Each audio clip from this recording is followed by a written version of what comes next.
Oh, hello, Father Christmas here. Every year, the lovely people at Fortnum and Mason invite me to read my favorite Christmas story. The trouble is, I have lots of children to see, so when no one was looking, I snuck into this festive room at the very top of the building. Well, to be honest, it's the only way Rudolph the reindeer could land a sleigh. Donna and Blitzen are here too, and they've had some carrots, and now they're parked next to the Fortnum's beehives and sharing the buzz with all the bees. Hello? Elf and safety? No, I understand. I'll do better next time. Thank you. Sorry, children, my elves called to say I need to be more careful squeezing down the chimney. In fact, I still have some soot on my gloves.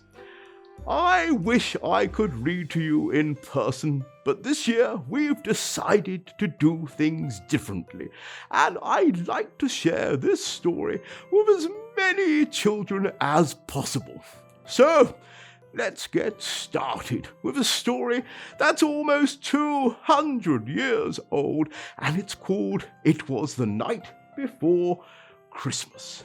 It was the night before Christmas, when all through the house not a creature was stirring, not even a mouse. The stockings were hung by the chimney with care, in hopes that St. Nicholas would soon be there. The children were nestled all snug in their beds, while visions of sugar plums danced in their heads, and Mummy in her kerchief and I in my cap had just settled our brains for a long winter's nap. When out on the lawn there arose such a clatter, I sprang from my bed to see what was the matter. Away to the window I flew like a flash, tore open the shutters, and threw up the sash. The moon of the breast of the new-fallen snow gave lustre of midday to objects below, when what, to my wondering eye, should appear but a miniature sleigh and 8 tiny reindeer, with a little old driver so lively and quick, I knew in a moment it must be St. Nick. More rapid than eagles his coursers they came, and he whistled and shouted and called them by name. Now Dasher, now Dancer, now Prancer and Vixen, on Comet and Cupid and Donner and Blitzen, to the top of the porch, to the top of the wall. Now dash away, dash away, dash away all. As dryly as before, the wild hurricane fly, when they meet with an obstacle, mount to the sky. So up to the housetop his coursers they flew, with a sleigh full of toys, and St. Nicholas too.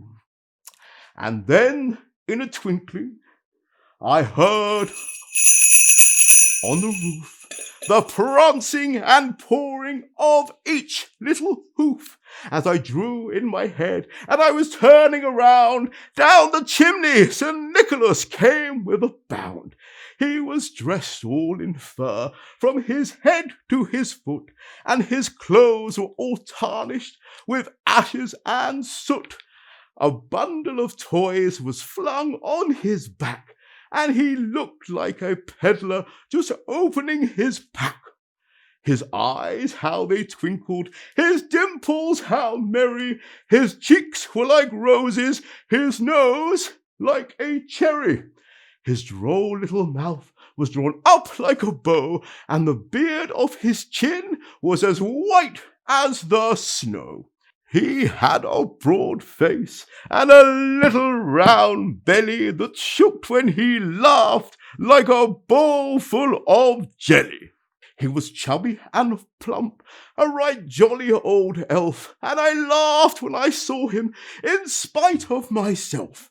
A wink of his eye and a twist of his head soon gave me to know I had nothing to dread.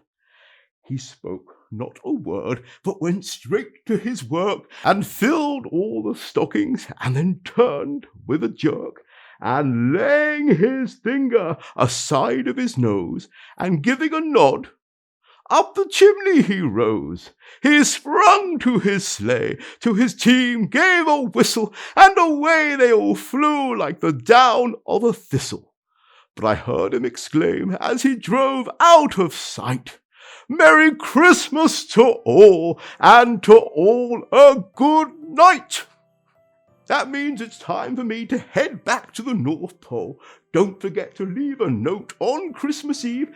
Oh, and perhaps a Fortnum's mince pie for me. I tend to get a little hungry, but don't worry about the reindeers. They're on a plant-based diet. They're a little fussy. Ho, ho, ho. Merry Christmas to you, your friends and loved ones. Merry Christmas! Ho, ho, ho!